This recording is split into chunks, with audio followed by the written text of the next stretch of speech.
تو قرآن مجید کی ایک آیت کریمہ کا کچھ حصہ اس میں اللہ تعالیٰ نے نبی پاک صلی اللہ تعالیٰ علیہ وسلم کی ایک فضیلت کو بیان فرمایا ہے۔ میں نے آپ کے سامنے تلاوت کیا ہے۔ ارشاد فرمایا وَيُعَلِّمُكُمُ الْكِتَابَ وَالْحِکْمَةَ، فرمایا میرے محبوب علیہ السلام تمہیں کتاب بھی سکھائیں گے اور حکمت بھی سکھائیں گے۔ اللہ تعالیٰ نے اپنے حبیب کریم صلی اللہ تعالیٰ علیہ وسلم کو لاتعداد بے حساب حکمتیں اور دانائیاں عطا فرمائیں۔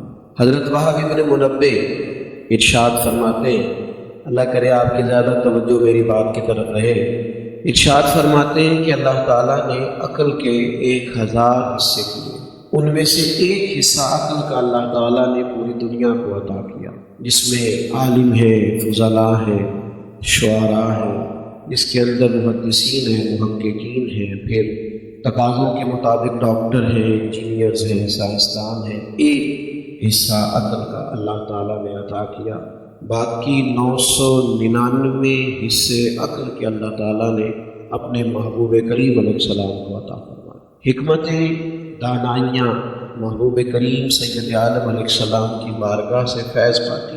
انسان زندگی میں جہاں بھی ہو اور جس مقام پر بھی ہو اور وہ جو کچھ بھی کر رہا ہو، ایک تو یہ ہے کہ کسی تنظیم کو، جماعت کو، قبیلے کو، خاندان کو وہ لیڈ کر رہا ہو، کسی ادارے کو چلا رہا ہو، وہ تو ایک بڑا منصب ہے، لیکن ایک گھر کو چلانے کے لیے بھی انسان کو حکمت کے ساتھ اور دانائی کے ساتھ وقت گزارنا نہایت ضروری ہے۔ نبی پاک صلی اللہ تعالیٰ علیہ وسلم نے ارشاد فرمایا ہے، یہ جو حکمت ہے یہ مومن کی گمشدہ میراث ہے، وراثت مومن کی ہے، دانائی مومن کی میراث ہے۔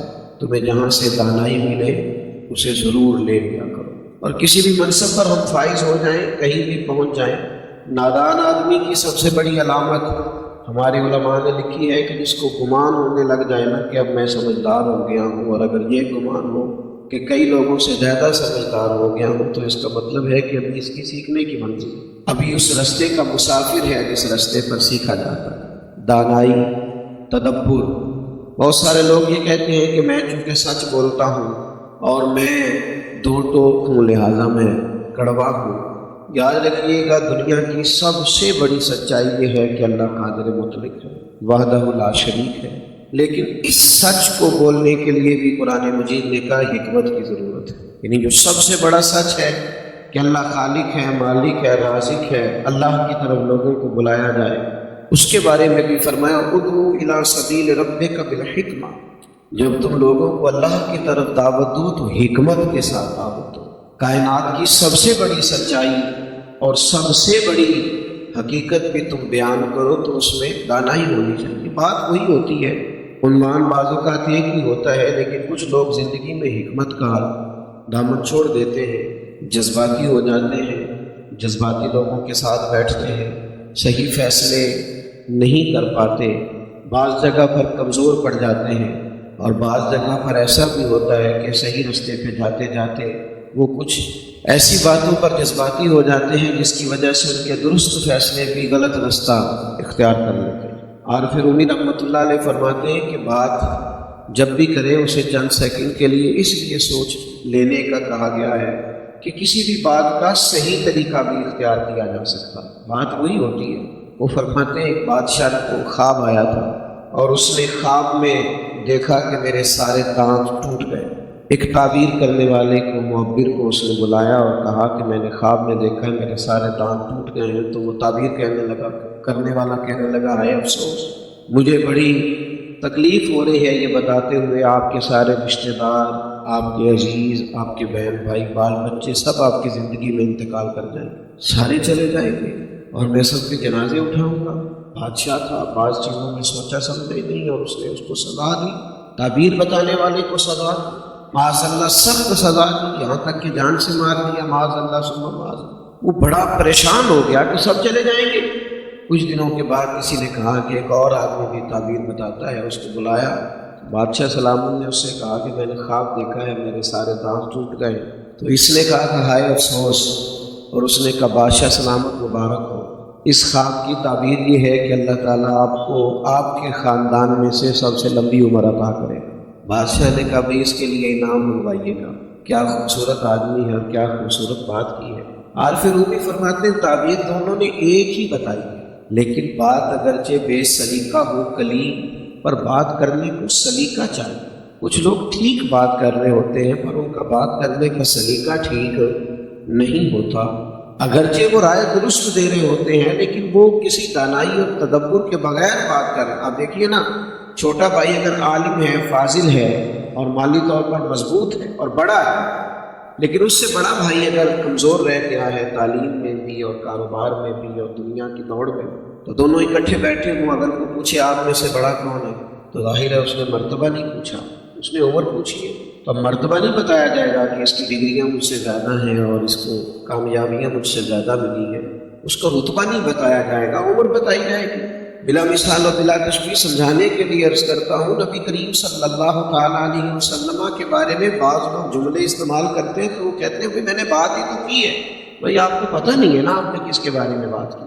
سرکار کے بارے میں بات کرتے ہوئے آپ وہ جملے استعمال نہیں کریں گے جو عام لوگوں کے لیے کیے جاتے ہیں۔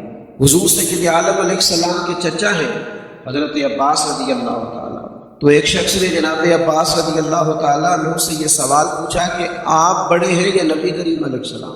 تو سوال پوچھنے والا مرتبہ نہیں پوچھ رہا، اس لیے کہ وہ جانتا ہے کہ حضور سید الانبیاء ہیں اور مرتبے میں سرکار ہی بڑے ہیں، اس نے ظاہر عمر ہی پوچھ لیا۔ سوال کا مطلب یہ آپ بڑے ہیں یا نبی کریم علیہ السلام، لیکن بات کرنے کو سلیقہ چاہیے۔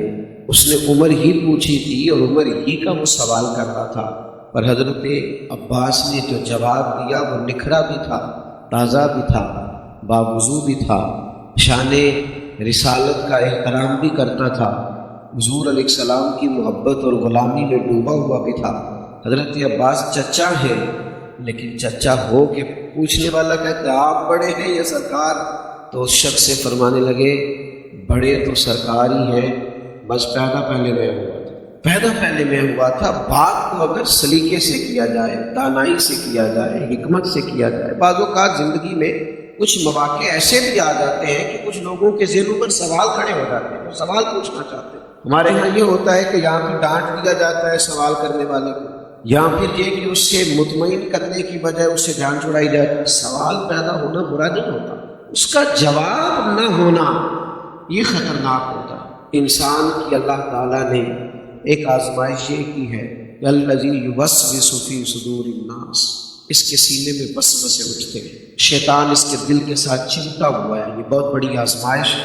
اس کو ہر وقت خیالات نے گھیرا ہوا ہے، ہر وقت اس کی ذہنی سطح پر سوال اٹھتے رہتے ہیں، بڑے اپنوں کے لیے بھی، بڑے قریبیوں کے لیے بھی۔ اور سوال اٹھانے والے غیر نہیں ہوتے، وہ تو بڑے خاص ہوتے ہیں۔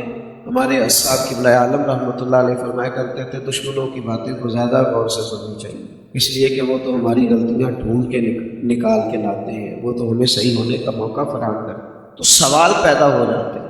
اب حکمت کا تقاضا یہ ہے کہ جب کوئی سوال پیدا ہو تو ہمارے پاس اس کا جواب کیا ہے۔ صحیح بخاری میں، صحیح مسلم میں ایک بڑی منفرد حدیث ہے، فتح مکہ کے بعد ایک موقع پر جنگ ہوئی اور اس جنگ میں ڈھیر سارا مال غنیمت آیا، تو اسلام میں اصول یہ ہے کہ جو لوگ نئے مسلمان ہوں گے ان کی تالیف قلب کے لیے انہیں زیادہ مال دیا جائے گا۔ تو اہلیان مکہ میں سے جو لوگ نئے مسلمان ہوئے تھے، نبی کریم علیہ السلام نے انہیں کچھ زیادہ عطا کیا۔ انصار مدینہ میں سے ایک آدھ نوجوان نے یہ کہا کہ یہ جو کرم نوازی اہلیان مکہ پہ ہو رہی ہے نا، اس کی وجہ یہ ہے کہ یہ سرکار کے قریبی ہیں، اس قربت کی بنیاد پر ان پر رحمت زیادہ ہے۔ لیکن یہ بھی ہے کہ ہماری تو تلواروں سے ابھی بھی خون ٹپک رہا ہے، جو ان مکے والوں سے ہم نے لڑائیاں کی۔ تو یہ بات چلتے چلتے سرکار تک پہنچ گئی، تو اس کے جواب میں محبوب نے ڈانٹا نہیں بلکہ بلایا اور خیمے میں بٹھا دیا۔ آپ کی زیادہ توجہ چاہوں گا اپنی بات پر۔ کریم نے صرف انصار مدینہ کو بلایا اور فرمایا مدینے والوں تم کہہ سکتے ہو کہ یا رسول اللہ مکے والوں نے تو تکلیف دی تھی، ہم نے اپنی خدمات پیش کی اور غلامی کے لیے ہم حاضر ہوئے۔ تو اہلیان مکہ کی اہلیان مدینہ کی تو پہلی بات سن کر ہی آنکھوں میں آنسو آئے، نہیں یا رسول اللہ رسول کا یہ احسان ہے۔ کہا تم کہہ سکتے ہو کہ یا رسول اللہ یہ تو بدر و احد میں تلواریں لے کے آئے تھے اور ہم تھے جنہوں نے جانوں کے نذرانے پیش کیے۔ وہ رو رہے ہیں، تڑپ رہے، یا رسول اللہ نہیں آپ ہی کا احسان۔ ماحول اس طرح کا بن گیا کہ ہر آنکھ اشک بار ہے اور ہر طرف آنسوؤں کا وضو ہے، ہر طرف محبت رسول صلی اللہ تعالیٰ علیہ وسلم کے جذبے وارفتگی ہے، شوق۔ یا رسول اللہ، وہ ایک آدھ جذباتی نوجوان نے ایسی بات کر دی۔ اب صحابہ فرماتے اس سوال کا جو جواب حضور نے دیا، آج بھی کبھی بخاری مسلم کے ہم یہ صفحات پڑھتے ہیں تو روح وجد کرتی ہے۔ کریم نے اس سوال کا جو جواب دیا وہ بڑا انفرادی ہے۔ انہوں نے سوال کیا تھا کہ مکے والوں پر مہربانی زیادہ ہوئی ہے، مال ان کو زیادہ ملا ہے، تو محبوب نے کئی باتوں کے بعد کچھ دیر سکوت فرمایا اور انصار مدینہ کے خوبصورت خدمات کا ذکر کیا اور پھر ان کے چمکتے چہرے دیکھے تو آخری جملہ جو کہا تو وہ تو تڑپ ہی اٹھے۔ ان کا دل کرنے لگا کہ جو ہمیں ملا ہے یہ بھی کبھی واپس لے لیا جائے نا تو بڑا اچھا ہوگا۔ کریم فرمانے لگے میرے مدینہ منورہ کے بھولے انصار، کیا تم یہ پسند نہیں کرتے کہ مکے شریف والے جب اپنے گھر جائیں تو اونٹ بھیڑ اور بکریاں لے کے جائیں، اور انصار مدینہ جب اپنے گھر جائیں تو اللہ کے رسول کو ساتھ لے کے جائیں؟ کیا تم یہ پسند نہیں کرتے؟ تم جب جاؤ تو رسول رحمت تمہارے ساتھ ہو۔ اب تو حالت غیر ہو گئی، اب تو وہ کہنے لگے، ان کے دل بولنے لگے، ان کی روحیں گویا کہنے لگے کہ جو ہمیں ملا ہے کبھی یہ بھی نہ ملے تو یہ ہمارے لیے سب سے بڑی سعادت ہے۔ کہ کریم نے فرمایا تم یہ پسند نہیں کرتے کہ میں تمہارے ساتھ جاؤں؟ تو عزیز دوستو، ذہنوں پر سوال تو اٹھتے ہیں، بعض اوقات بعض جگہوں پر بعض چیزیں جنم تو لیتی ہیں، لیکن جب اپنوں کے ذہنوں میں کسی وقت کو خیال آئے تو اس کا جواب خوبصورت ہو، انداز خوبصورت ہو۔ نئی نسل اگر ہمارے سامنے کچھ سوال رکھے تو اس پر خوبصورتی ہو، دانائی ہو، حکمت ہو۔ اور پھر نبی کریم صلی اللہ تعالیٰ علیہ وسلم کا انداز ہمیشہ حکیمانہ۔ آپ کو پتہ ہے شیخ سعدی رحمۃ اللہ علیہ فرماتے ہیں اس شخص سے اللہ بڑا راضی ہوتا ہے جس کو درست فیصلے کرنے کی مالک توفیق عطا کرتا ہے۔ اور یہ کس کو ملتی ہے؟ یا ایھا الذین آمنوا ان تتقوا اللہ یجعل لکم فرقان، اے ایمان والو اگر تم اللہ سے ڈرو گے تو اللہ تمہیں فرقان عطا کرے، حق اور باطل میں فرق کرنے کی طاقت دے گا، تمہیں بصیرت کا نور دے گا، تمہارے فیصلے درست ہونے لگے، تمہیں اللہ تعالیٰ حکمت اور دانائی عطا کر دے گا۔ اور نبی پاک علیہ السلام نے فرمایا کہ حکمت کی بنیاد ہی اللہ کا خوف۔ جو لوگ اللہ سے ڈرتے ہیں اللہ تعالیٰ انہیں حکمت عطا کر دیتا ہے، ان کے فیصلے درست ہونے لگتے ہیں، ان کی رائے صحیح رستہ اختیار کرنے لگتی ہے۔ میرے عزیزو، ایک موقع فتح مکہ پر ایسا بھی آیا تھا جب نبی کریم علیہ السلام کو ایک مشکل فیصلہ کرنا تھا، اور بات بڑی انفرادی صورتحال اختیار کر گئی اور لوگوں کی نظریں اس بات پر جم گئیں کہ اب اس بات کا سرکار کیا فیصلہ کرتے ہیں۔ حضرت سعد ابن عبادہ رضی اللہ تعالیٰ عنہ بڑے جلیل القدر صحابی ہیں اور بڑی خدمات ہیں، لیکن طبیعت کے لحاظ سے بڑے حساس، لہجے کے لحاظ سے بڑے نفیس تھے۔ ہوا یہ کہ یہ اسلام کا جھنڈا ان کے ہاتھ میں تھا، علم بردار تھے، تو جس کے ہاتھ میں جھنڈا ہوتا تھا وہ سب سے آگے ہوتا تھا، اس کی شناخت ہوتی تھی، علم بردار تھے اسلامی فوج کے۔ لیکن کچھ معاملہ ایسا درپیش آیا، حالات نے رخ ایسا اختیار کیا اور اس جگہ پر حالات آ کے کھڑے ہو گئے کہ جھنڈا حضرت سعد بن عبادہ سے لینا پڑے گا، لیکن ان کی کوئی ایسی غلطی بھی نہیں ہے معاذ اللہ جس کی بنیاد پر یہ کام کیا جائے، پر تقاضا ہے، حالات ایسا ہے۔ امید ہے آپ میری بات سمجھ رہے ہوں گے کہ بعض اوقات انسان دوراہے پہ کھڑا ہو جاتا ہے کہ بھئی اب یہ بڑا عجیب مسئلہ ہے، کیا کیا جائے؟ کوئی ایسی واضح غلطی بھی نہیں ہے اور موقع بھی ایسا ہے کہ ان سے جھنڈا لیا جائے۔ تو صحابہ کرام علیہم رضوان فرماتے ہیں ہماری نظریں جمی ہوئی تھی کہ کریم محبوب علیہ السلام کیا فیصلہ فرماتے ہیں۔ یہ فیصلہ بڑا مشکل تھا، اس شخص کی بڑی خدمات ہے اور اس عظیم المرتبت صحابی نے اپنی جان مال ہر چیز دین کے لیے پیش کر رکھی ہے، اور اب فیصلہ یہ ہے کہ انہیں سے جھنڈا لینا۔ تو کہتے ہیں ہر آدمی کی نظریں جمی ہوئی تھی فیصلہ کیا آتا ہے، پر جب فیصلہ آیا اور جب سرور کائنات صلی اللہ تعالیٰ علیہ وسلم نے اپنی حکمت اور دانائی کے ساتھ رائے دی تو اس طرح لوگوں کی روحیں کھلی کہ ہر آدمی حیران رہ گیا۔ حضور سید عالم علیہ السلام نے فرمایا کیا سعد ابن عبادہ سے جھنڈا لینے کی بات ہے تو لے لیتے ہیں، اگر ہمیں اپنا علم بردار بدلنا ہے تو بدل لیتے ہیں، تو کیا کیا جائے گا، کس طرح جھنڈا لیا جائے گا؟ محبوب کریم نے بلایا، حضرت سعد ابن عبادہ رضی اللہ تعالیٰ عنہ حاضر بارگاہ ہوئے۔ نبی کریم علیہ السلام نے فرمایا بھائی میں نے فیصلہ کیا ہے تم سے جھنڈا لیا جائے گا۔ انہوں نے یہ نظریں اٹھائیں، اس سے پہلے کہ وہ کوئی سوال عرض کرتے، کریم فرمانے لگے میں نے فیصلہ کیا ہے کہ جھنڈا آپ سے لیا جائے گا اور آپ کے بیٹے کو دیا جائے گا۔ کسی باپ کے لیے اس سے بڑھ کر کوئی خوشی کا موقع نہیں ہوتا کہ اس کی زندگی میں ہی اس کا بیٹا ان کاموں کو سنبھالنے لگے جو وہ اپنی زندگی میں کرتا ہے۔ وہ بات جس سے حضرت سعد ابن عبادہ بڑے پریشان ہو سکتے تھے اور جس سے انہیں بڑی تکلیف ہو سکتی تھی، اسی بات نے انہیں خوش کر دیا۔ ان کا چہرہ تو کھل اٹھا، یا رسول اللہ میرا بیٹا؟ تو محبوب نے فرمایا ہاں میں نے یہ فیصلہ کیا ہے کہ اب یہ جھنڈا تمہارا بیٹا سنبھالے گا۔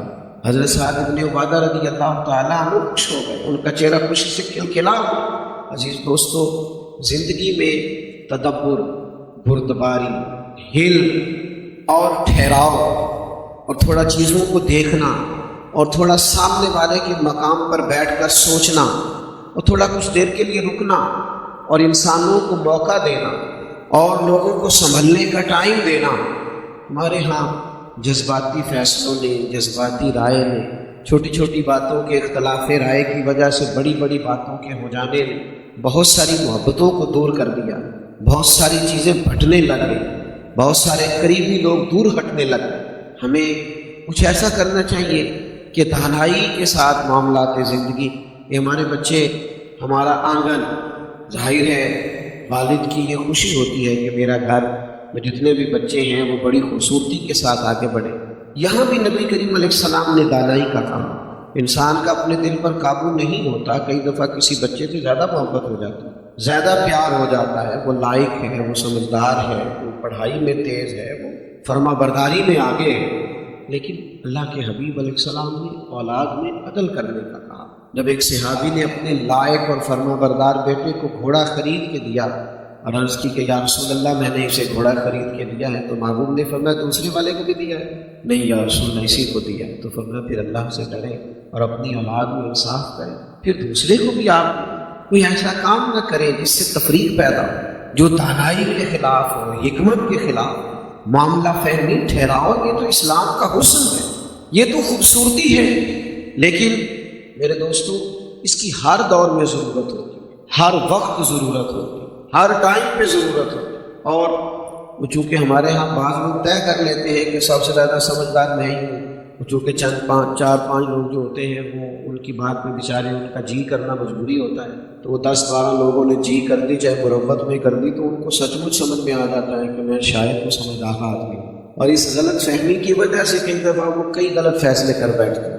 اگر تدبر، حکمت، دانائی اس کو سمجھا جائے۔ حدیبیہ کے موقع پر نبی کریم علیہ السلام کے ساتھ 1400-1500 صحابہ اور سب نے احرام باندھ رکھے۔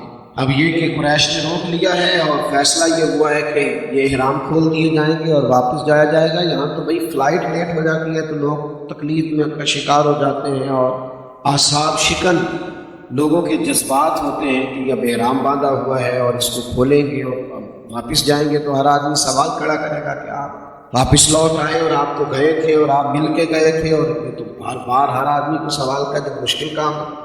آپ مشورہ جب کرتے ہیں نا تو مشورے میں بعض اوقات اس آدمی کی بات بھی قبول کر لی جائے، غور کر لیا جائے، اس کے بارے میں شاید آپ کا خیال یہ ہے کہ میں اس سے زیادہ سمجھدار ہوں، لیکن اللہ تعالیٰ کس وقت کس کے دل میں کوئی بات ڈال دی، سرکار کو اللہ تعالیٰ نے سب سے زیادہ عقل عطا فرمائی، لیکن جب کریم نے فرمایا نہ صحابہ سے احرام کھول دو، مشکل تھا، تڑپ رہے تھے جذبات حرم مکہ کو دیکھنے کے لیے۔ جو لوگ سالوں کے بعد جائیں یا خدا نخواستہ کسی پابندی کے بعد جائیں یا کسی مجبوری کے بعد جائیں اور سالوں کے بعد بیت اللہ کو دیکھیں، ان کی کیفیت کیا ہوگی؟ اس سالوں کے بعد لوٹ رہے تو تلاطم تھا جذبات کے اندر۔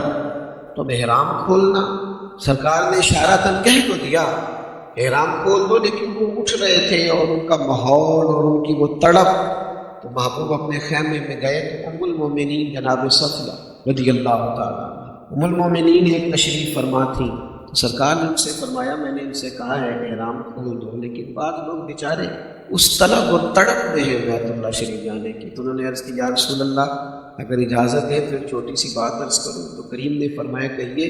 تو جناب صفیہ ام المومنین عرض کرنے لگی یا رسول اللہ صلی اللہ تعالیٰ علیہ وسلم اگر آپ ان کے سامنے احرام کھول دیں گے نا تو حضور یہ غلام آپ کی ہر ادا پہ جان دینے کو تیار۔ چونکہ آپ نے ابھی احرام باندھا ہے، محبوب آپ کا احرام جب یہ آپ کو سلے ہوئے کپڑے پہنے دیکھیں، کچھ نہیں کہا میرے قریب، باہر جا کے دوبارہ ارشاد نہیں فرمایا، بس محبوب کپڑے پہن کر باہر تشریف لے گئے، تو جیسے ہی محبوب کو لباس بدلے ہوئے دیکھا، سب نے لباس بدل لیے۔ ہم نے نہ کبھی قطرے پہ غور کیا اور نہ دریا دیکھا، بس جہاں تیری جھلک دیکھی وہی ڈوب گئے۔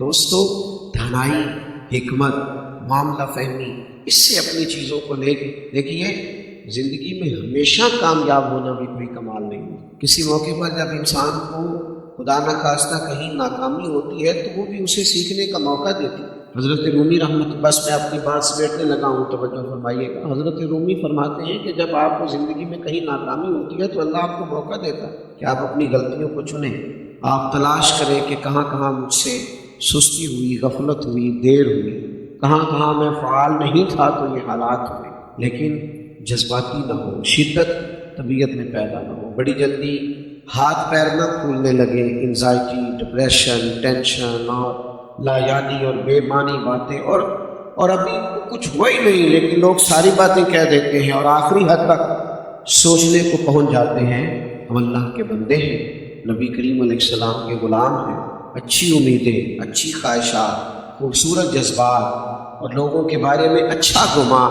اور اچھی رائے اور دوسروں کو قبول کرنے کے لیے اچھا جذبہ، یہ کشادہ روی کو پیدا کرتا ہے۔ انسان کے لیے سفر کرنا آسان ہو جاتا ہے، زندگی میں اسے اللہ کی بنائی ہوئی مخلوق خوبصورت لگنے لگتی ہے۔ کبھی تدبر کا دامن نہ چھوڑے، ہر موقع پر، ہر ٹائم حکمت کا، دانائی کا مظاہرہ کرنا، ہاں مشورہ کرنے کے لیے ضرور سمجھدار لوگوں کا انتخاب کریں۔ حضرت مولا علی شیر خدا رضی اللہ تعالیٰ عنہ نے امام حسن رضی اللہ تعالیٰ عنہ سے فرمایا تھا، بیٹا 3 لوگوں سے کبھی مشورہ نہیں کرنا۔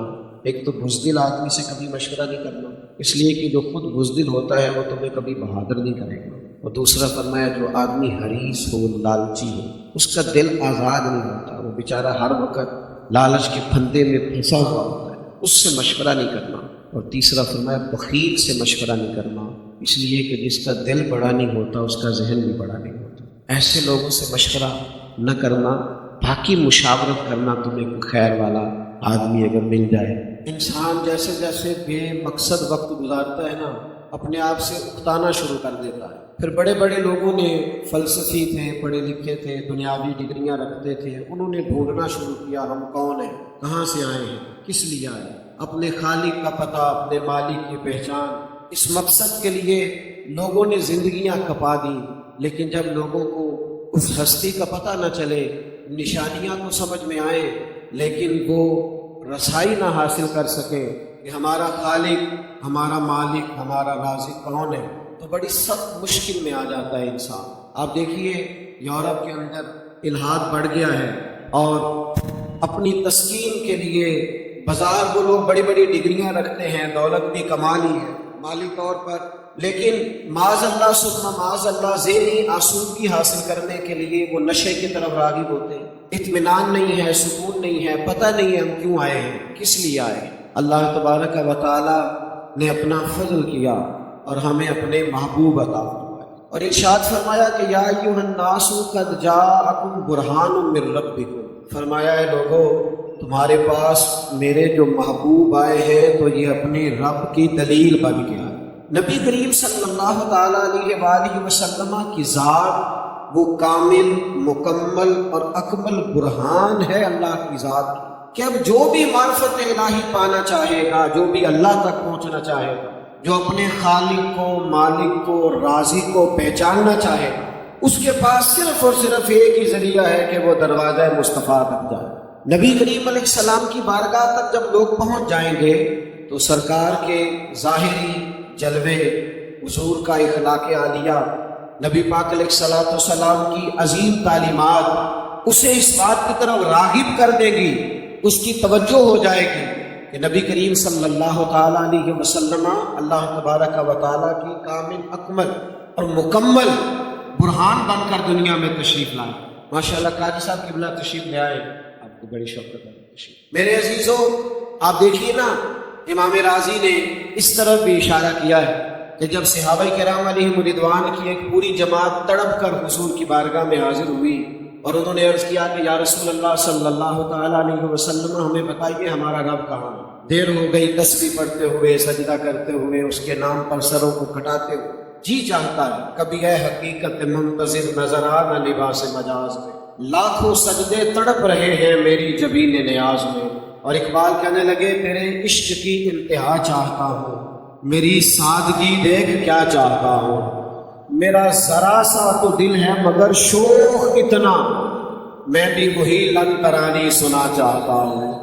میرا بھی دل کرتا ہے میں تجھے کہوں میں تجھے دیکھنا چاہتا ہوں، اور تو کہے لن ترانی تو نہیں دیکھ سکتا، تیرے عشق کی انتہا چاہتا ہوں اور میری سادگی دیکھ کیا چاہتا ہوں، ذرا سا تو دل ہے مگر شوق اتنا، میں وہی لن ترانی سنا چاہتا ہوں۔ پھر خود ہی کہنے لگے بھری بزم میں راز کی بات کہہ دی، بڑا بے ادب ہوں سزا چاہتا ہوں۔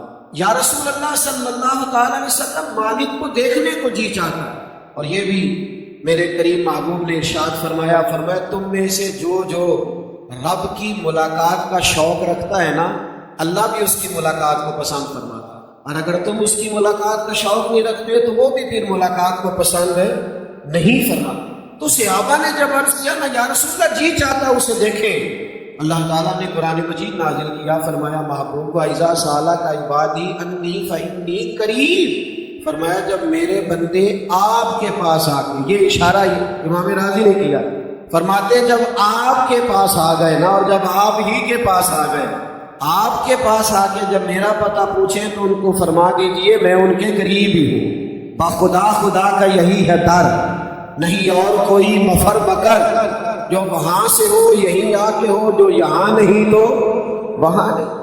تو نبی پاک علیہ السلام کی ذات معرفت الہی کا سب سے بڑا سب سے بہترین ذریعہ، اگر سرکار کو نہ پہچانا جائے، حضور کی بارگاہ تک حاضری نہ دی جائے، اللہ کی پہچان کیسے ہو؟ نبی کریم علیہ السلام کی بارگاہ تک جیسے جیسے کوئی بڑھتا جاتا ہے، آج بھی جو حضور کے شمائل کو، فضائل کو، خصائل، نبی پاک کی سیرت پاک کو پڑھتا ہے، حضور کے کمالات کو دیکھتا ہے، اسوہ حسنہ کی نورانیت کو دیکھتا ہے، خلق عظیم کا کمال دیکھتا ہے، اس پر معرفت الہی کھلتی ہے، وہ اللہ کی بارگاہ کے قریب جاتا ہے۔ حضرت عبداللہ ابن رواحہ رضی اللہ تعالیٰ عنہ بیان فرماتے ہیں، کہتے ہیں نبی کریم علیہ السلام کوئی معجزہ نہ بھی دکھاتے، سرکار ڈوبے ہوئے سورج کو واپس نہ ملاتے، چاند کے 2 ٹکڑے نہ بھی کرتے، درخت سجدہ نہ بھی کرتے، اور پتھر کلمہ نہ بھی پڑھتے۔ حضرت عبداللہ ابن رواحہ فرماتے ہیں نبی کریم کا چہرہ ہی ایسا تھا، لوگوں نے دیکھتے جانا تھا اور کلمہ پڑھتے جانا۔ اللہ تعالیٰ نے محبوب پاک میں آپ کی خدمت میں ایک بات عرض کروں، دنیا میں سب سے زیادہ تکلیف میں وہ شخص ہوتا ہے جو مشکوک ہو جاتا ہے۔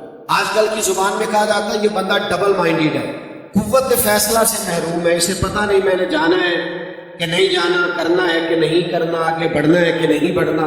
جو لوگ قوت فیصلہ سے محروم ہوتے ہیں وہ دنیا میں کوئی کام نہیں کر پاتے، پیچھے رہ جاتے ہیں۔ تو جن لوگوں کو مشکوک کر دیا جاتا ہے نا، جن کے دلوں میں تشکیک پیدا کر دی جاتی ہے، جو شک میں مبتلا ہو جاتے ہیں، معرفت الہی تو ملے گی حضور کے دروازے سے، اور اگر نبی پاک علیہ السلام کی ذات کو ہی مشکوک کر دیا جائے معاذ اللہ، تو لوگ عقیدہ توحید سے بھی محروم ہو جائیں۔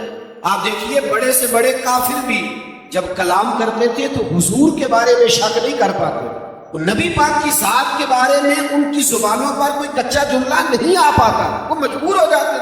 بخاری میں موجود ہے، شاہ روم نے جب جناب ابو سفیان ابھی مسلمان نہیں ہوئے تھے، اور ویسے بھی اور بھی غم ہے زمانے میں محبت کے سوا، صرف موبائل نہیں رہنا چاہیے، اور بھی بڑا کچھ ہے بھائی۔ آپ سارے ویڈیو بنانے والے، ہم نے ساری قوم کو صحافی نہیں بنانا، اور بھی کچھ بنانا ہے، تو مہربانی کریں آپ یہ 2-4 دوست جو بنا رہے ہیں انشاءاللہ آپ کو دے دیں گے۔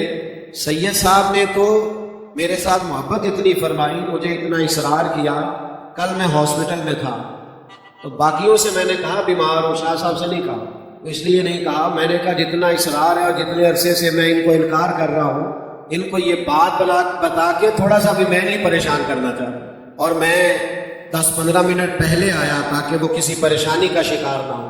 اللہ تعالیٰ ان ہمارے بزرگوں کو سلامت رکھے، اور اللہ تعالیٰ اس گلشن کو آباد رکھے، اور اللہ تعالیٰ حضرت شاہ تراب الحق قادری رحمۃ اللہ علیہ کے فیضان کو ہمیشہ عام رکھے۔ یہ بڑی قیمتی چیزیں ہیں، یہ کبھی آپ ماضی میں جھانکیں گے تو آپ کو اندازہ ہوگا کہ یہ کتنا بڑا اور مضبوط کام ہے. آپ میری بات پر غور فرمائیے گا، جو بات عرض کر رہا ہوں بڑی قابل غور ہے. ابو سفیان کہتے ہیں ایک سوال پوچھا بادشاہ نے. اس نے پوچھا کہ تم نے بتایا ہے کہ انہوں نے دعویٰ نبوت کیا ہے، اور یہ بھی بتایا ہے کہ رشتے میں، بیٹا بیٹھ جاؤ، صحیح کہہ رہے ہیں، بیٹھ جاؤ. آپ بھی بیٹھ جائیں، کیمرے والے بھائی تشریف رکھیں، اللہ سلامت رکھے، تشریف رکھیں. بھائی ابو سفیان کہتے ہیں ایک سوال یہ پوچھا بادشاہ نے مجھ سے، کئی سوالات ہوئے، یہ زیادہ غور کرنا ذرا. کہتے اس نے پوچھا یہ بتائیے وہ جنہوں نے دعویٰ نبوت کیا ہے کیا کبھی انہوں نے جھوٹ بھی بولا ہے؟ پتہ ہے امت کا کیا حال ہے، صادق اور امین پتہ ہی نہیں ملتا. اب تو لوگ جھوٹ بولتے نہیں، انہوں نے نام ہی بدل دیا.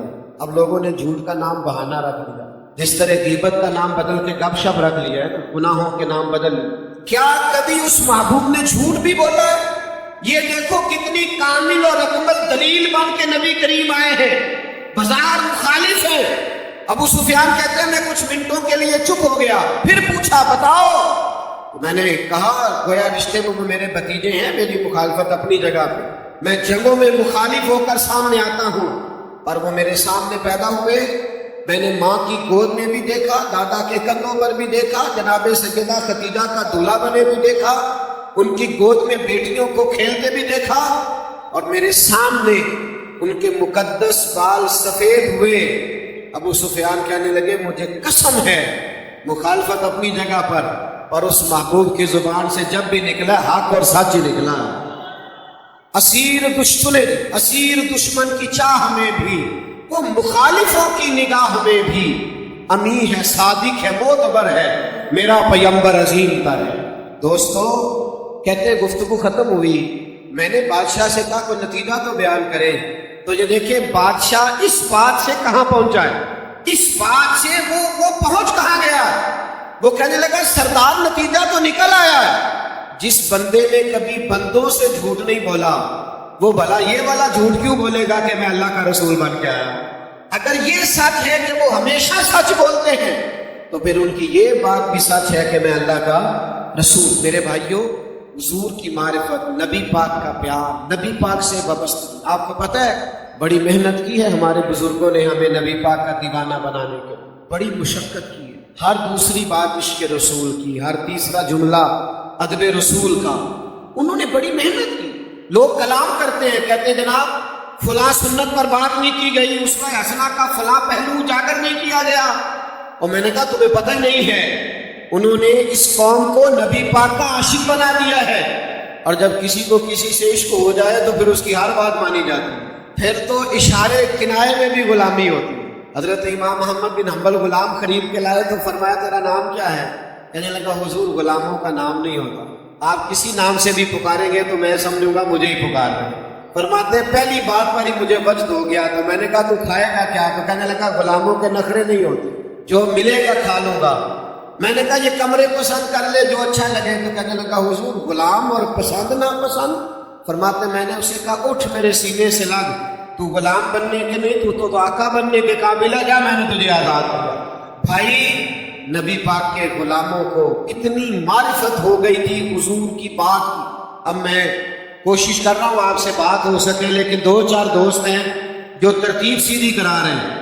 بھائی آپ میری طرف دیکھیں، پیارے بھائی آپ میری بات سنیں، اللہ آپ کو سلامت رکھے. بھائی جانا چھوڑے، بس ان کو چھوڑ دیں. کچھ دوست جہاں کھڑے ہیں اب تو بات مکمل ہونے پہ آئی. اصل مسئلہ یہ نہیں ہے کہ دوست ترتیب سے نہیں کھڑے، فقیروں کے ڈیرے پہ رونق ہی بہت زیادہ ہے. تو مجھے ایک صاحب نے کہا تھا دیکھیں نا رونق ہی بڑی ہے، وہ دیکھے تا حد نگاہ تک لوگ ہیں. تو اقلیتوں کو سنبھالا جا سکتا ہے، اکثریتیں اتنی جلدی جمع کرنا مشکل کام ہے. ارے میں گسارو سویرے سویرے خرابات کے گرد پھیرے بپھیرے، کبھی اس طرف بھی گزر کر تو دیکھو بڑی رونقیں ہیں فقیروں کے ڈیرے. یہ رونق کی بڑی لگی ہوئی ہے تو کیسے کنٹرول کیا جائے؟ بہرحال آپ چھوڑ دیں جی، یہ چپ کرانے والے چپ کر دیں. سنیں بس بات سنیں، آپ چھوڑیں، آپ میری طرف دیں. بھائی نبی پاک علیہ السلام سے جب پیار ہو گیا نا صحابہ کو، وہ سمجھ گئے، تو پھر تو حال یہ تھا کہ حضرت سعید رضی اللہ تعالیٰ عنہ نماز پڑھ رہے تو سرکار نے آواز دی. تو کہتے ہیں میں جلدی سے نماز مکمل کر کے حاضر ہوا، جامع ترمذی میں موجود ہے.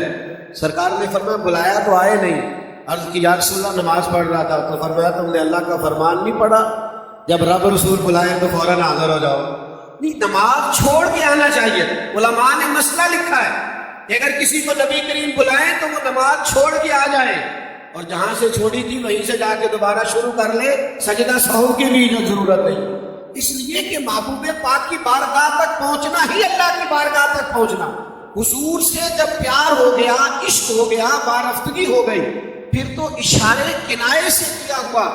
سرکار کا حکم بھی صحابہ مانتے تھے.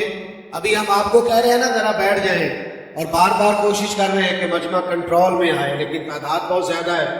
اسی طرح حضور خطبہ جمعہ ارشاد فرما رہے ہیں.